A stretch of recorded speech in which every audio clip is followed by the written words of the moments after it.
SGC here, different background due to special guest, a father in the house, and therefore I can film in my normal spot, but whatever. Let's do this comics thing. First off, Cyberforce, free issue, #1. Well, technically not free for retailers, but fans, you should grab it because it's for free. So knowing nothing about Cyberforce, I picked it up, and Koi Pham, the artist, really gives up a Kenneth Rocaford feel to the drawings. Sorry if I sound awkward, because I'm standing up, which I never usually do. I'm sitting down usually, and now I'm standing. Story sets up with like runaway, and then underground people, and then something bad happens at the end, and I'm like, okay. Am I interested? Not so really, but it's okay.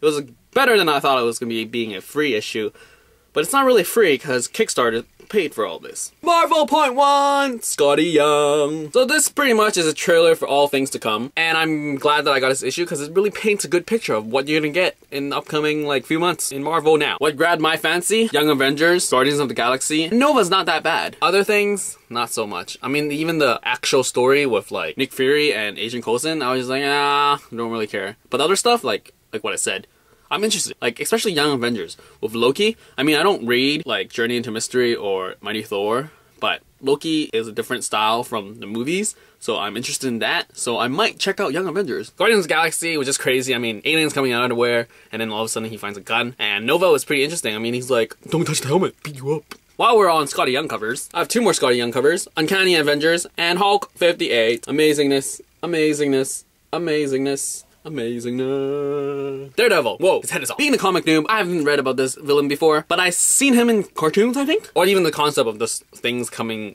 with black holes and you reaching out of them and punching people.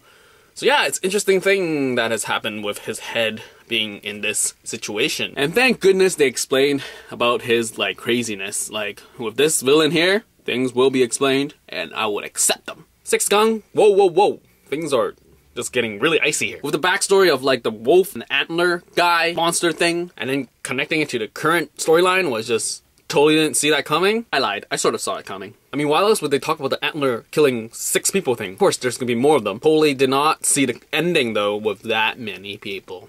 Yeah. Have fun. Cape 1969 finishing issue. Whoa. That was, wow. A helicopter and a flamethrower, not going to go well. Didn't see him going out like that. This totally justified a purchase because I mean, it totally explains why you need to read this because like the cape would make sense now. Actually, yeah, I was actually surprised that it would explain Cape being 1969. But then really, he's the father, so it explains everything, maybe. Yeah, it's over. Can't wait for like more stuff from this team. Hopefully more stuff. Hawkeye! There is no reason that you shouldn't read this. Picked it up just for sheer like art, and the story sort of like wowed me. Aja's like art is cartoony, but it has a sense of realism in them. And the panel dividing was like, whoa.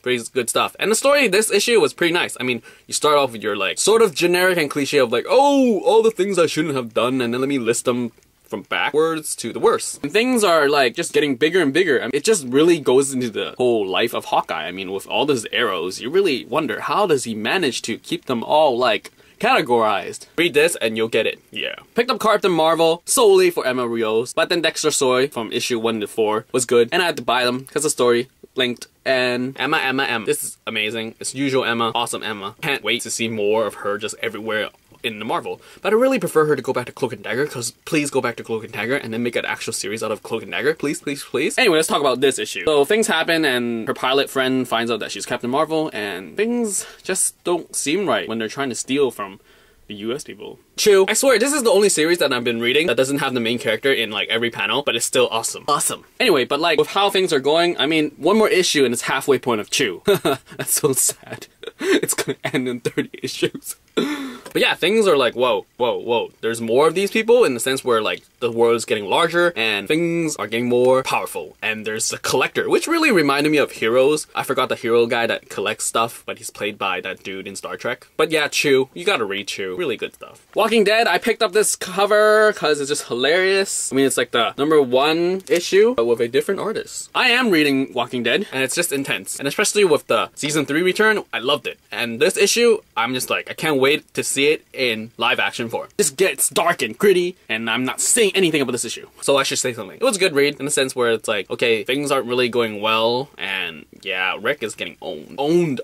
Like, what you gonna do about it? Huh? Godzilla, half-century war. Whoa! I saw these in like actual sketch form, like this issue when I saw James Stokoe at the Vancouver Heritage Hall Comic-Con, and now seeing it in print is just like, whoa, amazing. Story is like, what are you gonna do, man? Like, it's not just one, but like 6 of these things, then you're really gonna get owned. The art, people, art is amazing. Like, Stokoe, just being Stokoe. Like, so much work into one page, and everything and every detail is just amazing, and I can't wait to read more. Okay, this was from last week, Dark Knight, Legends of the Dark Knight. That's Jeff Lemire in it, and that's totally a reason to buy. I mean, Jeff Lemire drawing Batman. Really awesome. And the story were not bad. I got the whole like Alfred teaching him a lesson thing, and then Justice League leaving him, and then he gets owned on the station, and then Batman and Robin just interfering with this like a potential crook that will just get owned, but then Batman and Robin save the day. Good read. This week's comics was amazing. I mean, I had a hard time actually figuring out what I should read first, because it was like, which one's better? Which one's better? Which one do I like better? Which one is like, I'm excited. I love comic weeks that are like this, which I don't think ever happened before, because there would be automatic like, oh, I could read this first,